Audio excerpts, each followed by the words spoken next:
Hi, everyone. Welcome to another segment of Wednesdays with Wendy.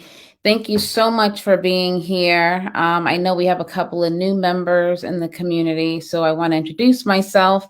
My name is Wendy Garvin Mayo. I am a nurse practitioner. I'm a stress solution strategist. I am a cancer caregiver advocate. And consultant, and I'm the host of this community. So thank you so much for being here. So Wednesdays at Wendy, we've been doing our foundational elements of intentional transformation, how to become our best self. We did not go over this last week because we had a guest speaker, but we're going to continue on this journey tonight. So tonight we're discussing how discipline is the foundation of growth. And I truly believe that when we grow and stretch ourselves, we definitely have to be disciplined in order for things to truly become a routine or become a part of who we are. Just to go over a couple of the other elements that we talked about, in this book. Actually, this is based on a book by Max Story. We went over thought, choice, vision, hope, sacrifice, discipline. Now we're talking about growth. And I like to talk about discipline and growth in terms of stress.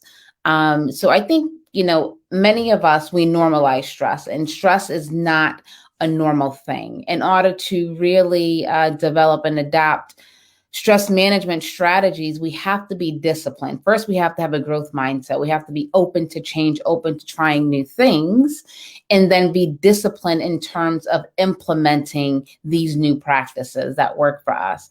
And once you have discipline, you put in the time, over time you will grow, right? So you will pivot and really accomplish whatever you are practicing.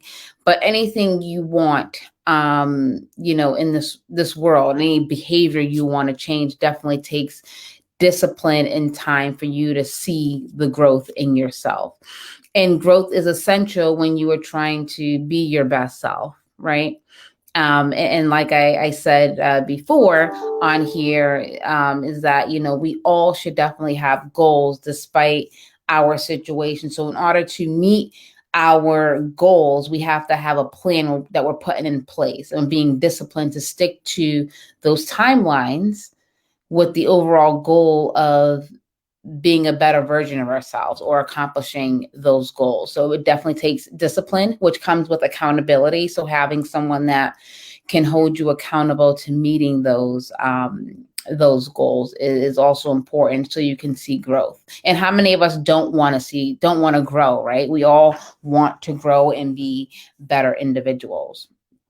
So that's all I'm going to say on that regarding discipline and growth. Something else I wanted to bring up tonight, and I did post this in the community, is that I attended a cancer caregiver support group last night with ANCAN. It's every other Tuesday, and there's events in the community. If you ever want to attend, you can just click the link and you'll be in the meeting with us. But last night we talked a lot about caregivers having guilt,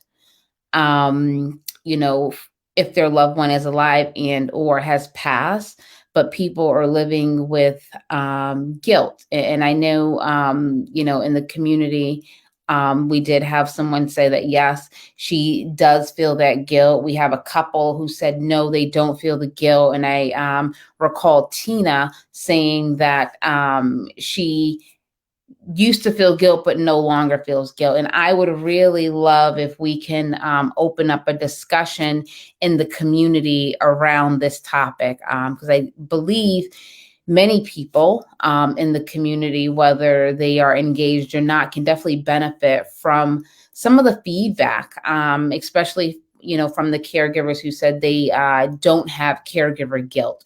What are you doing where you don't feel guilty? Can you share some pearls with some of the members in the community who may feel guilty or who's carrying guilt? And Tina, specifically, I'm calling you out because you said you used to feel guilty, but now you don't. How did you work your way out of that? That state of mind of feeling guilty about whatever it is, because I think we can carry guilt about different things, and how do you overcome that? Do you really ever overcome it? So I would really love for us to come together as a community and really help people work through this caregiver guilt. And with that, that's all I have for tonight. I'm not going to keep us long here. I just wanted to touch back on the foundational elements, and I also wanted to say something about caregiver guilt, which is real. It was a really good discussion. And if you ever have time, please join the cancer caregiver support groups. They are in the community, so the information to log into those cancer caregiver groups are there in the community.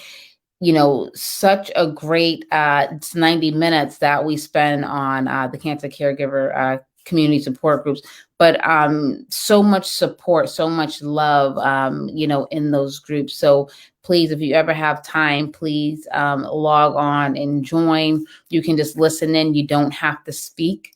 You can just kind of get a feel to see if it feels right to you or not.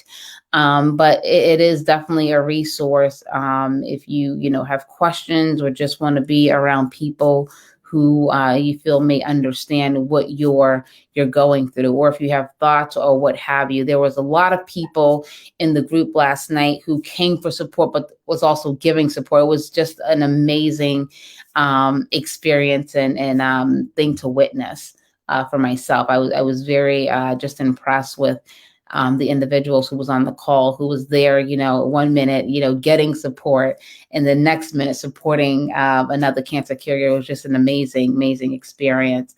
And also with that, if you have something going on or you need something, please reach out. Let us know in the community what you need, what you're going through, what you need help with, what you have questions about. That's why this community was built. It's really to help each other. Everyone is at different stages of their caregiver journey. Everyone has different experiences. We also have some social workers in this group. We have nurses. I'm a nurse practitioner. So whatever you need, please bring it to the forefront so we can definitely support you and really try to make your journey as easy as possible, or make it less hectic or whatever. But that's what we're here for. So please, please, please reach out. If you don't feel comfortable reaching out in the community, you can always just send me a personal DM, and we can get you resources or get you linked up with someone that can definitely help you. So with that, have a great night. I hope everybody is doing well. And if you are in Texas or Florida, I think it's Texas and Florida that are having really, really bad weather and electricity outage. But please be safe. And again, let us know if you need anything. And with that, have a good night, everyone.